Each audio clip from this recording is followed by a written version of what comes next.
जैसा कि हम कह रहे थे इससे पहली वाली वीडियो में हमने आपसे बताया था कि हम यहाँ वर्ग अंतराल के दो रूप हैं। वर्ग अंतराल कितने प्रकार के होते हैं? दो। एक तो होता है समावेशी वर्ग अंतराल, ध्यान देंगे बिल्कुल, समावेशी वर्ग अंतराल। और दूसरा होता है अपवर्जी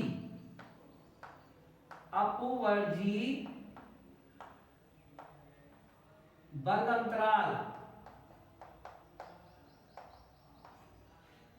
तो हमने क्या कहा था आपसे कि ये वर्ग अंतराल कौन सा है, ये समझने की आपको जरूरत है। तो ध्यान दीजिएगा, वह वर्ग अंतराल जिसमें पहले वर्ग की निम्न सीमा, आपने कक्षा 10 में पढ़ा होगा, वर्ग अंतराल, ये जो वर्ग अंतराल दिया है ये निम्न सीमा कहलाती है और ये उच्च सीमा कहलाती है। तो इसमें हम क्या करेंगे, पहले वर्ग, पहला वर्ग ये है, दूसरा ये, तीसरा ये, चौथा ये, पांचवा ये, छठा ये है। तो पहले वर्ग की निम्न सीमा क्या है हमारी? नहीं, पहले वर्ग की उच्च सीमा क्या है? 13। तो पहले वर्ग की उच्च सीमा और ठीक उससे अगले यानी कि दूसरे वर्ग की निम्न सीमा में यदि कोई अंतर नहीं पाया जाता है, यानी कि ये बराबर है, देखिएगा पहले, ध्यान सुनेंगे, पहले वर्ग की उच्च सीमा ठीक उससे अगले वर्ग की निम्न सीमा में यदि कोई अंतर नहीं पाया जाता है, अर्थात ये बराबर होते हैं, तो ऐसे वर्ग अंतराल को हम अपवर्जी वर्ग अंतराल कहते हैं। इस प्रकार के वर्ग अंतरालों में क्या होता है, इस प्रकार के वर्ग अंतरालों में उच्च सीमा को पहले वर्ग अंतराल में शामिल नहीं किया जाता, बल्कि वह उससे अगले वर्ग अंतराल में निम्न सीमा के रूप में शामिल होती है। अर्थात 13 यदि होगा तो वो 13 पहले वर्ग अंतराल में शामिल नहीं होगा, वह दूसरे वर्ग अंतराल में शामिल होगा। इसी प्रकार अगर हम यहाँ पर देखें तो 21 जो वर्ग अंतराल, 21 जो संख्या है वह दूसरे वर्ग अंतराल में नहीं आएगी, वह तीसरे वर्ग अंतराल में आएगी। ऐसे ही इस वर्ग अंतराल में देख लें, 29 जो है वो इस तीसरे वर्ग अंतराल में नहीं आएगी, यह चौथे वर्ग अंतराल में आएगी। ऐसे ही 37 जो है वह चौथे वर्ग अंतराल में नहीं आएगी, वह पांचवें वर्ग अंतराल में आएगी। अब ऐसे ही यहाँ 45 पर आ गए हम कि 45 हमने इसमें शामिल क्यों किया था, इसमें शामिल क्यों नहीं किया था, इसका जवाब आपको अभी मिल गया है। यानी कि ये कैसा वर्ग अंतराल है? अपवर्जी वर्ग अंतराल है। ये कैसा वर्ग अंतराल है? अपवर्जी। इसकी पहचान क्या है? क्या पहचान है? ध्यान दें, वह वर्ग अंतराल जिसमें पहले वर्ग की उच्च सीमा ठीक उससे अगले वर्ग की निम्न सीमा, ठीक उससे अगले वर्ग की निम्न सीमा में यदि कोई अंतर नहीं पाया जाता, अर्थात वे दोनों बराबर होते हैं, तो ऐसे वर्ग अंतरालों को हम अपवर्जी वर्ग अंतराल कहते हैं। अपवर्जी वर्ग अंतराल कहते हैं। तो यहां हम इसकी परिभाषा भी लिख सकते हैं। तो लिख लेंगे, प्रश्न लिखेंगे, अपवर्जी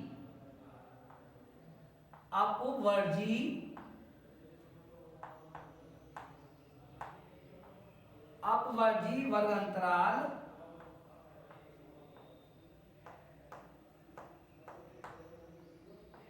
अपवर्जी वर्ग अंतराल किसे कहते हैं?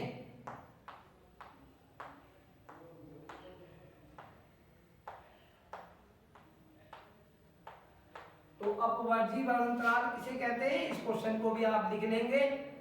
तो ये क्वेश्चन क्या हो गया?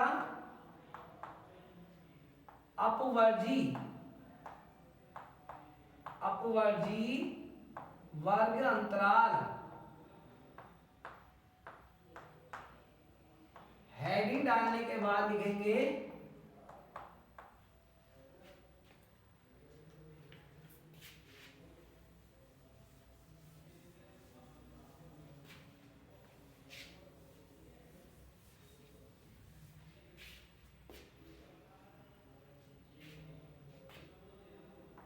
वह वर्ग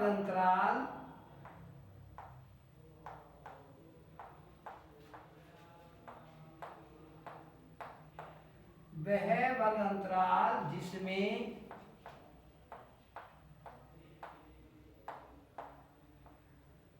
पहले वर्ग की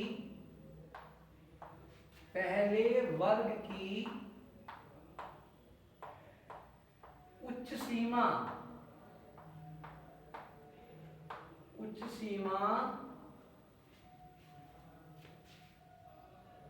उससे अगले वर्ग की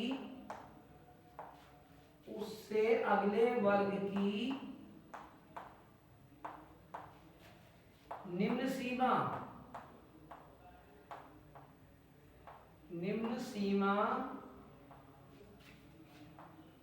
के यदि बराबर है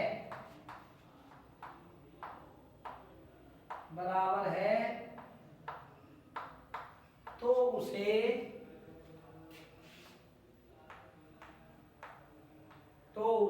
अपवर्जी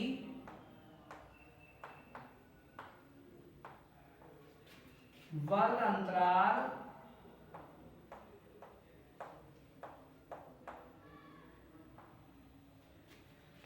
कहते हैं।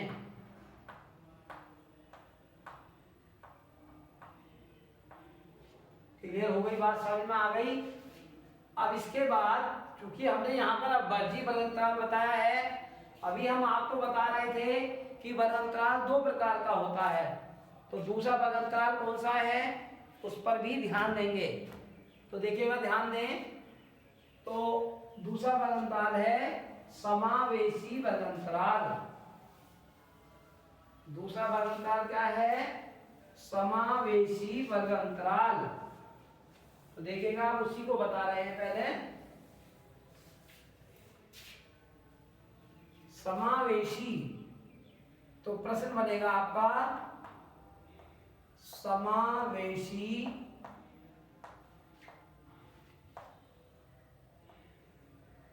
वर्ग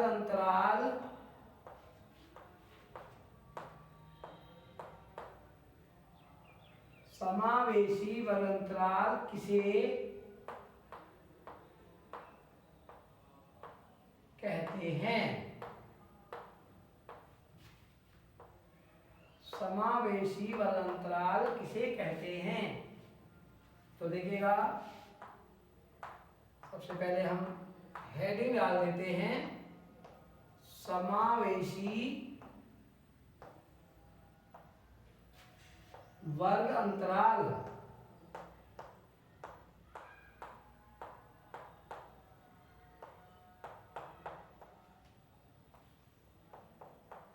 चलिएगा, ध्यान दें, वह वर्ग अंतराल जिसमें पहले वर्ग की उच्च सीमा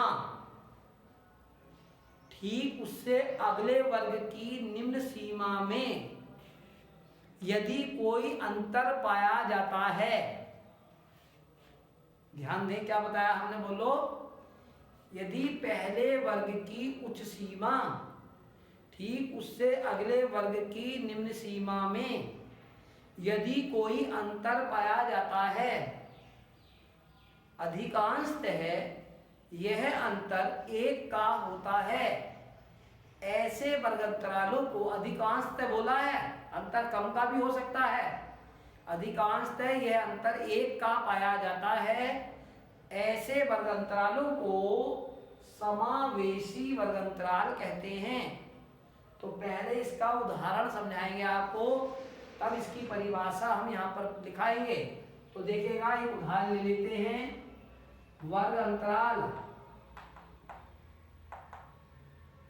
लिखते हैं 1 से 5, 6 से 10, 11 से 15, 16 से 20, 21 से 25, 26 से 30। हमें इससे ज्यादा जानने की आवश्यकता नहीं है, यहाँ समझने की जरूरत है। केवल हम वर्ग अंतराल को बताना है कि समावेशी वर्ग अंतराल किसे कहते हैं। तो देखिएगा, हमने अभी आपसे बताया था, कक्षा 10 में आपने पढ़ा होगा कि ये क्या है, निम्न सीमा, ये क्या है, उच्च सीमा। पहले वर्ग की उच्च सीमा ठीक उससे अगले वर्ग की निम्न सीमा में यदि कोई अंतर पाया जाता है, अर्थात ये बराबर नहीं है, ये क्या है, बराबर नहीं है, अंतर पाया जाता है, तो ऐसे वर्ग अंतरालों को समावेशी वर्ग अंतराल कहते हैं। ऐसे वर्ग अंतरालों को क्या कहते हैं, समावेशी वर्ग अंतराल कहते हैं। तो देखिएगा इसमें होता क्या है, इस वर्ग अंतराल में, इस वर्ग अंतराल में जैसे पहला वर्ग है 1 से 5, तो इसमें 1 भी शामिल होगा और इसमें 5 भी शामिल होगा, जबकि इससे अगले वर्ग अंतराल में जो है 6 से 10 जो है 6 भी शामिल होगा और 10 भी शामिल होगा। जबकि इससे पहला जो वर्ग अंतराल बताया था जिसे हम अपवर्जी वर्ग अंतराल कह रहे थे, तो हमने मान लो ये वर्ग अंतराल ले लिया 0 से 10, 10 से 20, 20 से 30, 30 से 40 और 40 से 50। तो देखो इसमें क्या है, पहले वर्ग की निम्न सीमा ठीक उससे अगले वर्ग की निम्न सीमा, पहले वर्ग की उच्च सीमा ठीक उससे अगले वर्ग की निम्न सीमा में कोई अंतर नहीं है, बराबर है। तो इसमें हम क्या है, इसमें 0 तो शामिल होगा परंतु 10 शामिल नहीं होगा। यहाँ क्या है, 1 भी शामिल होगा और 5 भी शामिल होगा। यानी कि वह वर्ग अंतराल जिसमें निम्न सीमा और उच्च सीमा दोनों शामिल होते हैं, समावेश, दोनों का समावेश होता है, दोनों को समावेश किया जाता है, दोनों को शामिल किया जाता है, ऐसे वर्ग अंतराल को हम समावेशी वर्ग अंतराल कहते हैं। जबकि इसमें 0 को तो शामिल किया जाएगा परंतु 10 को पहले वाले वर्ग में शामिल ना करके दूसरे में शामिल किया जाता है। जबकि इसमें क्या है, इसमें निम्न सीमा भी शामिल होगी और उच्च सीमा भी शामिल होगी। तो यहाँ से हम परिभाषा बना सकते हैं कि वह वर्ग अंतराल जिसमें निम्न सीमा और उच्च सीमा दोनों को शामिल किया जाता है, ऐसे वर्ग अंतराल को हम समावेशी वर्ग अंतराल कहते हैं। ऐसे ही आप अपवर्जी वर्ग अंतराल की भी एक और परिभाषा बना सकते हैं कि वह वर्ग अंतराल जिसमें निम्न सीमा को तो शामिल किया जाता है परंतु उच्च सीमा को शामिल नहीं किया जाता, ऐसे वर्ग अंतराल को हम अपवर्जी वर्ग अंतराल कहते हैं। तो इसकी हम एक परिभाषा बता रहे हैं, समझ में आपके आ गया होगा। तो देखिएगा, ध्यान देंगे,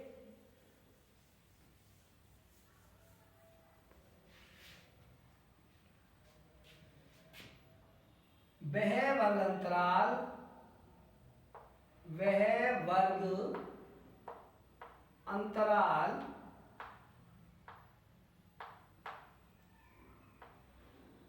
वह वर्ग अंतराल जिसमें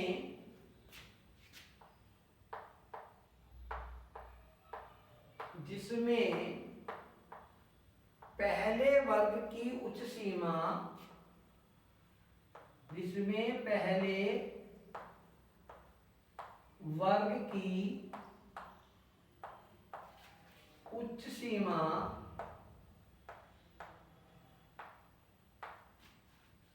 पहले वर्ग की उच्च सीमा और उससे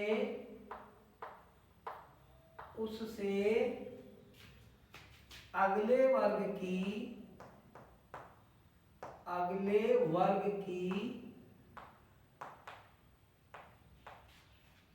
निम्न सीमा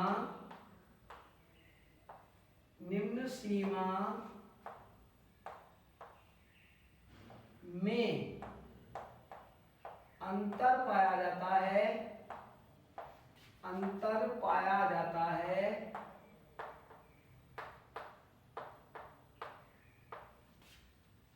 तो उसे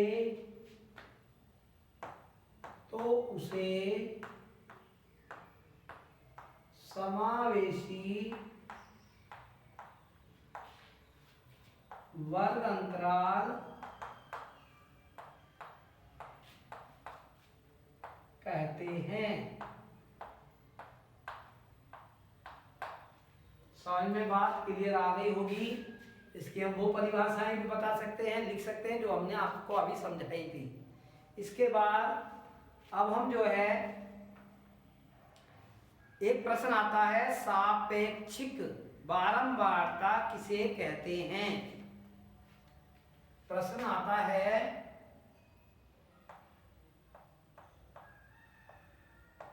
सापेक्षिक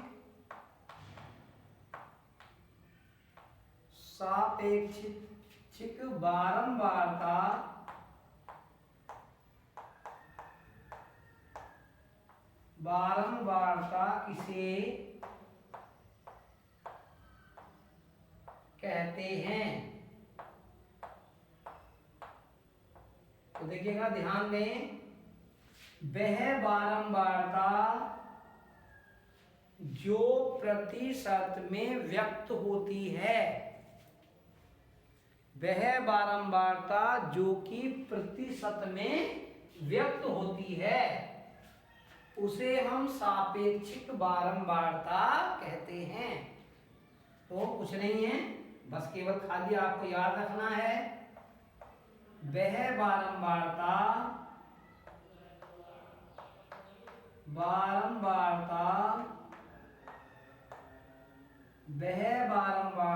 जिसे प्रतिशत में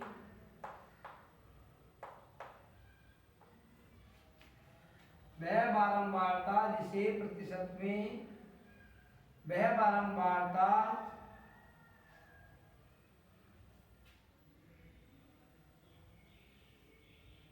जो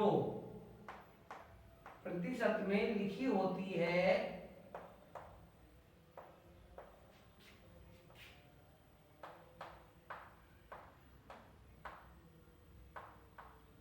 उसे सापेक्षिक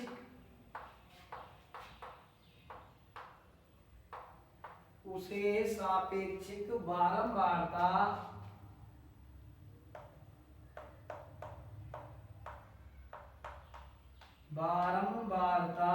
कहते हैं। कौन सी बारंबारता कहते हैं? सापेक्षिक बारंबारता। तो सापेक्षिक बारंबारता क्या होती है? यह जो है वह प्रतिशत में लिखी होती है। अब आता है अगला प्रश्न है, अपरिष्कृत आंकड़े किसे कहते हैं? अपरिष्कृत आंकड़े,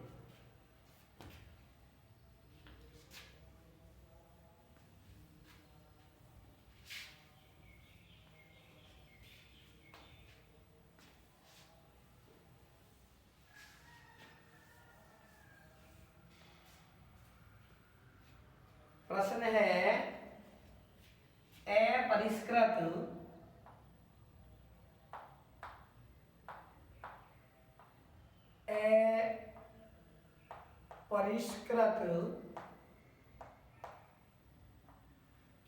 आंकड़े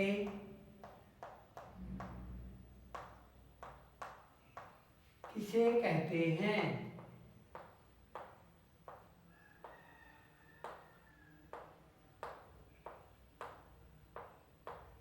अपरिष्कृत आंकड़े किसे कहते हैं?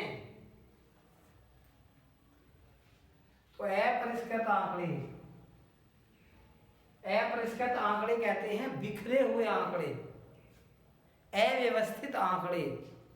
तो आंकड़ों का वह समूह जिनसे आसानी से निष्कर्ष नहीं निकाला जा सकता, आंकड़ों का वह समूह जिनसे हम आसानी से कोई निष्कर्ष नहीं निकाल सकते, ऐसे आंकड़ों को हम अपरिष्कृत आंकड़े कहते हैं। जैसे पत्थरों का एक ढेर, उनसे हम कोई भी निष्कर्ष नहीं निकाल सकते। जैसे एक जनसमूह, उससे हम कोई भी निष्कर्ष नहीं निकाल सकते। तो क्या मतलब है? अपरिष्कृत आंकड़े किसे कहते हैं? तो आंकड़ों का वह समूह जिनसे कोई भी निष्कर्ष आसानी से नहीं निकाला जा सकता। तो देखिएगा, ध्यान दें,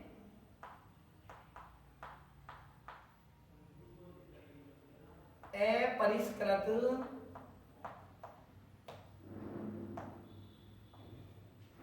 आंकड़े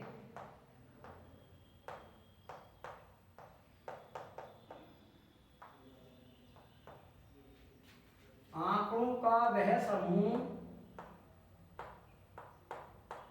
आंकड़ों का वह समूह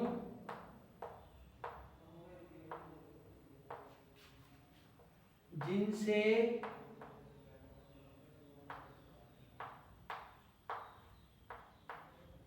कोई निष्कर्ष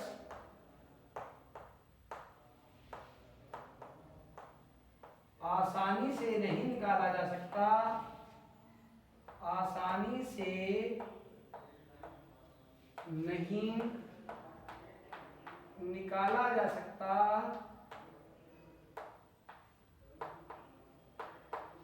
निकाला जा सकता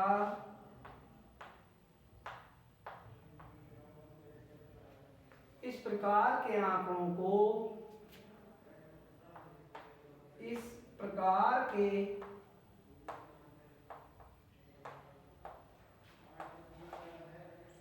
आंकड़ों को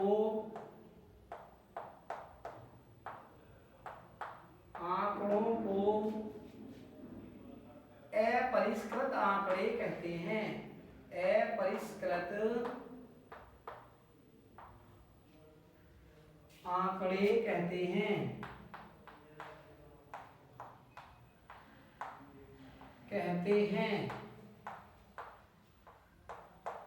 जैसे अभी हम इसको एक उदाहरण के द्वारा बता रहे हैं। मान लीजिएगा कि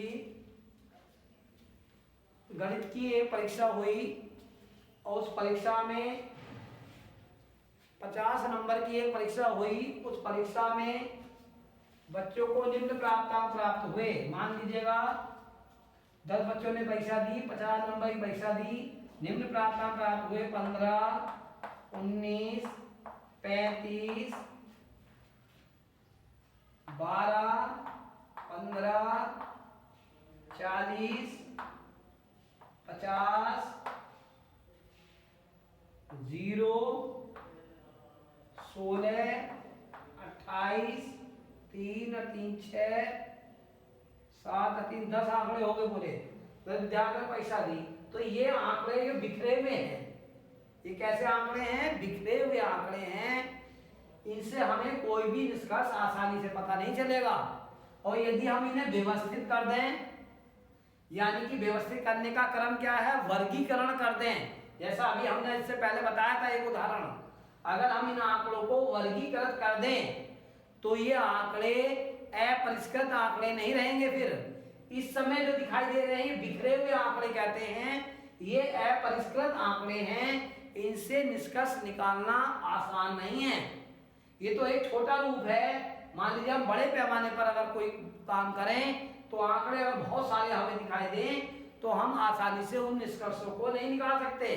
ठीक है, तो ये कैसे आंकड़े हो गए? अपरिष्कृत आंकड़े। आपकी भाषा में, आप सरल भाषा में समझेंगे कि वे आंकड़े जो बिखरे हुए रहते हैं, जो एक ढेर के रूप में हमें दिखाई देते हैं, ऐसे आंकड़ों को हम अपरिष्कृत आंकड़े कहते हैं। इनसे कोई भी निष्कर्ष